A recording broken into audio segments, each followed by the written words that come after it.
dicho Rodrigo, que tarda. Y algo que también está generando controversia, Luis, y que a lo mejor dentro de poco también sale la gente a quejarse a las calles, es el petróleo, que vuelve a repuntar. No solo hemos visto el spot del uranio, que esto ha sido vertical y estratosférico en los últimos meses, sino que ahora el petróleo, en las últimas semanas, se planta ya el WTI por encima de los $90, el Brent casi en los 95. Todo esto en un entorno en el que parecía que ya entrábamos en un entorno desinflacionario, estamos viendo unos pequeños rebotes a lo mejor en los datos de CPI, de PPI, debido también al efecto base en parte, debido también a ese efecto de rebote energético. A partir de aquí, con este rebote del petróleo, ¿qué os da a entender? ¿Creéis que empieza un superciclo? Algunos invitados nos han venido aquí a decir que arrancaba un superciclo de materias primas, pero claro, por otro lado tenemos también las fuerzas deflacionarias que estamos viendo, que no encajan tanto, ¿no? Nos vienen noticias todos los días, el propio Rodrigo lo ha comentado siempre en el canal, que de China venían noticias bastante preocupantes y no sabemos si va a sustentar tanto la demanda mundial, pese a que ahora estén limitando la oferta. Rodrigo, no sé si tienes alguna opinión sobre todo el tema del petróleo, lo que estamos viendo en las últimas semanas.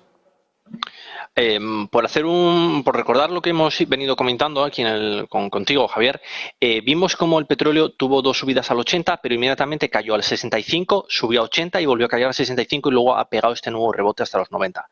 Pero con un detalle, Arabia Saudita ha hecho recortes voluntarios de producción.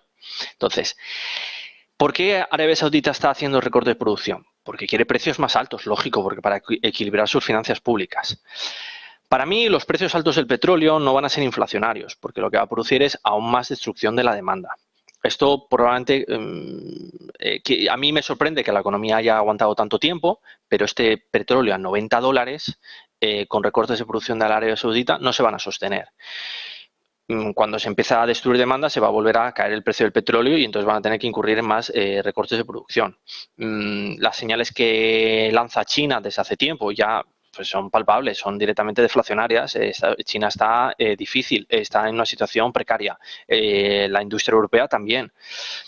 ¿Cuándo lleva a llegar esto? Pues yo siempre he dicho que creía que el escenario más o menos pues iba a tardar 8, un año y medio, que eso suponía pues finales de 2023, principios de 2024 o segundo semestre del 2024.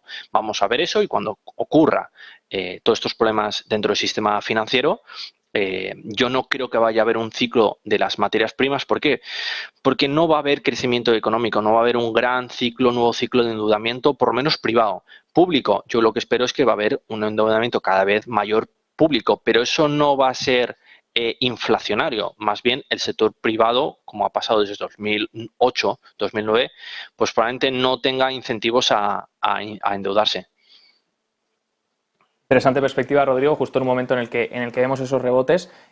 Luis, opiniones, petróleo, también nos comentabas hace unos cuantos meses que lo veríamos más arriba.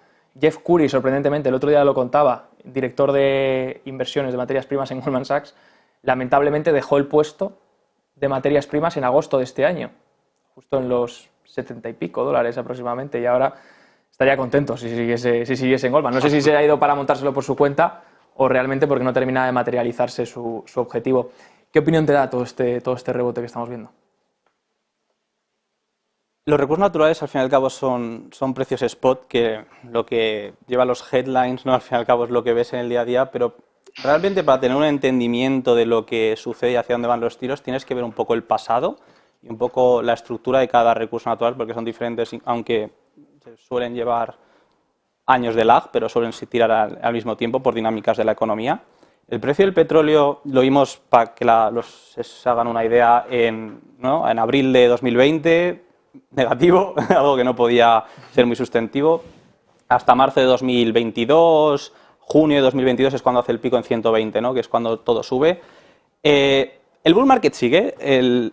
Lo único que ha cambiado han sido dos cosas, que yo creo que ha sido lo más detonante para la bajada que hemos tenido desde 2022, desde eso que te digo, junio de 2022 hasta aquí, que han sido dos cosas. Las dos cosas más importantes, que sinceramente no le he escuchado a nadie decir eso, es el tipo de interés, porque son spot, ¿vale? Pero ¿y qué hace competencia al spot a día de hoy?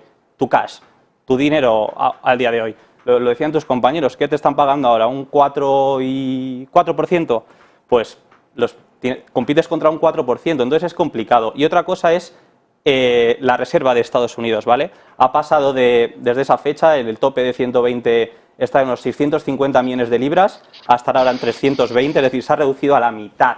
Es decir, que esas dos dinámicas han hecho que el precio baje en el corto plazo, pero en el largo plazo, donde el precio va a reapuntar es en dos cosas. Decisiones geopolíticas de OPEC, ¿vale? La OPEC tiene, y lo ha dicho hoy en Canadá, se han reunido con los ministros de Canadá, ha dicho el ministro de Arabia Saudí de Energía, es todo un mensaje. Si queremos reducir 2, 3, 4 millones, lo hacemos porque nos podemos, ¿vale? Reducimos 100.000, estuve en negocios, estuve aquí diciendo, es tema de mensaje la primera vez que lo hicieron. Ahora han reducido 1 millón, ¿y cuándo van a parar? ¿Vale? Entonces, eso es una dinámica súper importante para entender.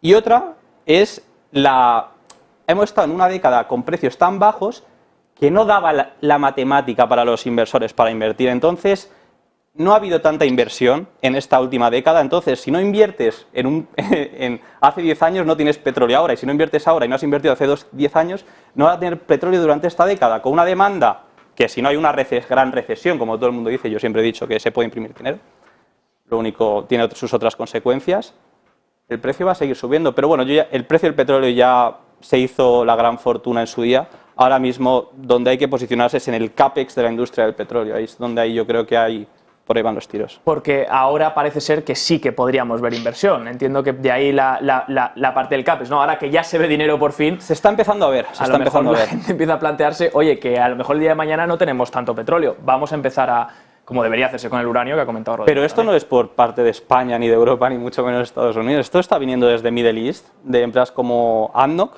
la estatal de Abu Dhabi, o desde Arabia Saudí. Entonces, ahí es donde están yendo un poco los tiros. Entonces, se está empezando a ver, pero aún falta muchísimo. Y os cuento un dato muy interesante que, hablando de Jeff Curry el otro día, hablé con él hace mucho, pero dijo una cosa muy interesante.